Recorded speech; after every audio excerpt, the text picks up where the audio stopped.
기독교는 전 세계 20억 명 이상의 신자를 보유한 세계 최대의 종교입니다. 가톨릭, 정교회, 성공회, 개신교 등 예수를 믿고 가르침을 따르는 종교들을 기독교라 부르는데요. 예수 그리스도를 한자로 변환하여 기리사독이 되었고 이를 줄임말로 기독이라 하면서 생겨난 명칭이 바로 기독교입니다. 기독교의 경전인 성경은 구약과 신약으로 구성되어 있는데요. 구약은 유대교의 타나크와 동일하고 신약은 예수의 행적과 가르침이 기록되어 있습니다. 기독교는 어떤 과정으로 세계에 가장 널리 퍼진 종교가 되었을까요? 신약 성서를 참고하여 예수와 기독교의 역사를 살펴보겠습니다.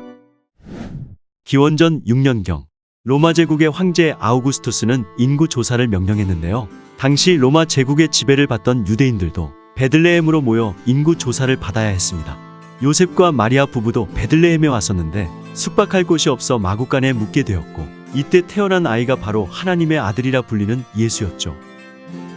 고향에서 목수 일을 하며 성장한 예수는 30세가 되던 해 광야에서 40일간 금식하며 기도했는데 가장 배고프고 지쳐있을 때 사탄의 시험을 받게 됩니다. 당신이 정말 하나님의 아들이라면 돌을 빵으로 바꿔보시오. 이 성전 꼭대기에서 뛰어내려 보시오. 천사들이 받아줄 것 아니오? 여기 보이는 모든 세상을 줄 테니 나에게 경배하시오. 사탄아 물러가라. 하나님을 시험하지 말라. 사탄의 시험을 이겨낸 예수는 여러 곳을 다니면서 가르침을 전파했는데요. 자신이 바로 하나님의 아들이자 메시아이며 유대민족만이 아닌 모든 사람들을 구원하러 세상에 왔다 가르쳤습니다. 죽은 자를 살리는 기적을 보여주면서 예수가 가는 곳마다 많은 사람들이 몰렸는데요. 어느새 그를 따르는 12명의 제자들까지 생겨났죠. 제자들은 예수야말로 유대교가 예언한 메시아라 생각했고 로마로부터 유대인을 해방시켜줄 왕이 될 것이라 상상했습니다. 그러나 예수는 자신은 고난받고 목숨을 버려야 하는 존재이며 예루살렘에서 죽을 것이라 말했는데요. 제자들은 당시 이 말을 이해하지 못했었죠. 예수는 이후에도 여러 곳을 다니며 말씀을 전했고 빵 5개와 물고기 2마리로 5,000명을 배불리 먹이는 기적까지 행했습니다. 귀신 들린 자를 고치고 앉은 자를 일으켰으며 눈먼 자의 눈을 뜨게 하면서 가난한 자, 병든 자, 몸 파는 여성처럼 소외된 자들까지 예수를 따랐고 그의 가르침은 유대 지역에 널리 전파되었죠. 예수의 인기는 유대인들 사이에서 하루가 다르게 높아지고 있었는데 그러나 모두가 그를 좋아하는 것은 아니었습니다. 그를 경계하며 반대하는 자들이 있었으니 바로 율법을 중시하는 유대교의 지도자들이었습니다. 유대 지도자들은 바빌론 유수 이후 수백 년을 기다려온 메시아가 바로 예수였다는 주장을 도저히 받아들일 수가 없었는데요. 저자는 불황자들과 어울리고 요술이나 부리는 사입이야. 유대 지도자들은 예수와 논쟁을 벌였고 왜 안식일을 제대로 지키지 않는 거요? 안식일이라는 형식에 얽매이지 말라. 내 아버지께서 오늘도 일하고 계시니 나도 일할 뿐이다. 자신을 하나님의 아들이라 표현하자 유대 지도자들은 예수를 위험인물로 간주하고 처단을 모의했습니다. 유대민족이 이집트에서 해방된 날을 기념하는 유월절이 되었고 유월절을 맞아 예수는 예루살렘에 입성했는데요. 사람들은 예수를 메시아라 부르며 열렬히 환영했습니다. 예수는 곧장 예루살렘 성전으로 향했는데 먼 옛날 바빌론에 의해 파괴되었던 성전은 당시 화려하게 재건되어 있었죠. 그러나 예루살렘 성전은 여러 상인들과 돈놀이하는 자들로 난장판이 되어 있었는데 이에 분노한 예수는 이들을 꾸짖으며 성전을 뒤집어 놓았습니다. 너희가 기도하는 내 집을 강도의 소굴로 만들었구나. 예수를 처단할 명분을 찾던 유대 지도자들은 이 사건이 계기가 되어 그를 살해할 결심을 굳히는데요. 자신의 운명을 알고 있었던 예수는 제자들과 최후의 만찬을 마치고 산에 올라가 기도를 드렸습니다.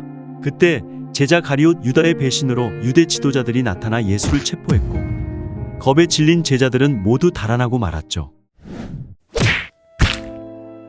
군인들에게 끌려가 심한 매질을 당한 예수는 이후 유대 지역을 관리하는 로마 총독 본디오 빌라도 앞에 끌려갔는데요.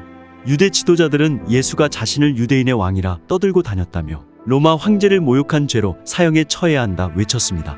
그러나 본디오 빌라도는 사형까진 심하다며 망설였는데요.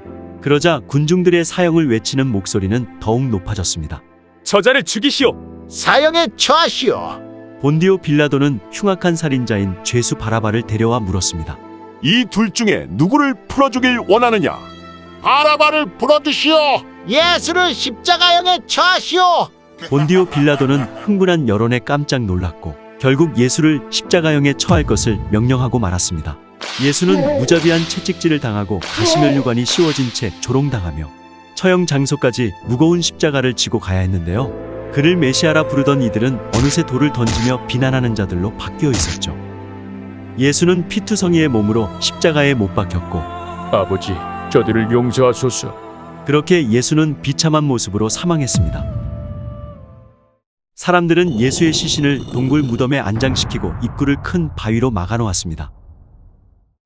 그로부터 3일 후 모두가 놀랄 수밖에 없는 기적이 일어났는데요. 시리에 빠져 무기력해진 제자들 앞에 부활한 예수가 나타난 것이었습니다. 오, 예수 그리스도시여. 예수는 세상 모든 곳에 말씀을 전하라는 가르침을 남기고 승천했는데 이 가르침을 따른 제자들에 의해 마침내 기독교라는 종교가 탄생하게 되었죠. 예수의 부활을 목격한 제자들은 완전히 다른 사람이 되었는데요. 죽음을 두려워하지 않고 로마, 이집트, 중동, 아프리카 등 세계 각지에 예수의 가르침을 전하다 순교한 것이었습니다. 또 다른 순교자 바울은 세계 곳곳에 교회를 세웠는데요.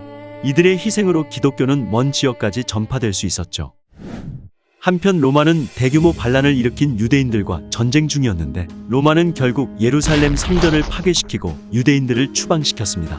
이때 파괴되고 남은 성전의 벽은 현재까지 남아 통곡의 벽으로 불리고 있습니다. 로마로 인해 유대인들은 영토 잃은 민족이 되어 여러 나라에 퍼져 살게 되었고 성전 중심의 유대교가 책 중심의 유대교로 바뀌는 결과를 낳게 되었죠. 이렇게 유대민족을 박살내고 한숨 돌린 로마는 그러나 깜짝 놀랄 수밖에 없었는데요. 어느새 로마 제국 전역에 기독교가 퍼져 있던 것이었죠.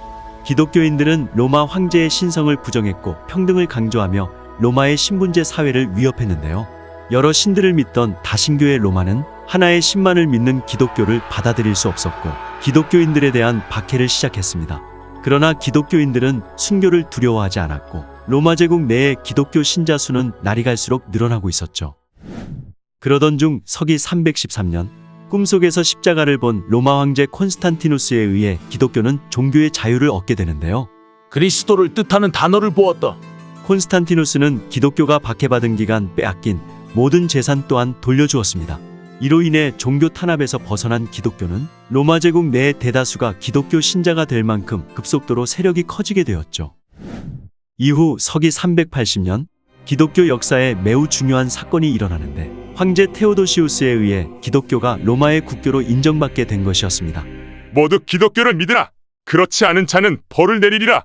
250년간 로마에 의해 탄압받던 기독교는 이제 로마가 인정하는 유일한 종교가 되어 다른 종교를 탄압하는 위치에 서게 되었고 유대인들은 예수를 죽인 민족으로 취급되며 기독교인들에게 차별과 멸시를 당하기 시작했습니다. 이로 인해 유대교와 기독교의 관계는 더욱 멀어지게 되었죠. 테오도시우스 황제 사후 로마는 서로마와 동로마로 분열되는데요. 로마의 분열은 기독교 또한 가톨릭과 정교회로 분리되는 결과를 가져왔습니다. 이후 중세 시대에 접어들면서 기독교는 유럽인들의 문화와 법률까지 지배하게 되었고 로마 교황청은 어마어마한 권력을 갖게 되었는데요. 이렇게 기독교는 유럽 전체를 상징하는 거대 종교로 발전할 수 있었습니다. 그리고 서기 613년 멀리 아라비아 반도에서 세계사를 뒤흔들어 놓을 한 남자가 등장하는데요. 그는 자신이 예수 다음으로 세상에 온 하나님의 마지막 사도라 주장하고 있었습니다.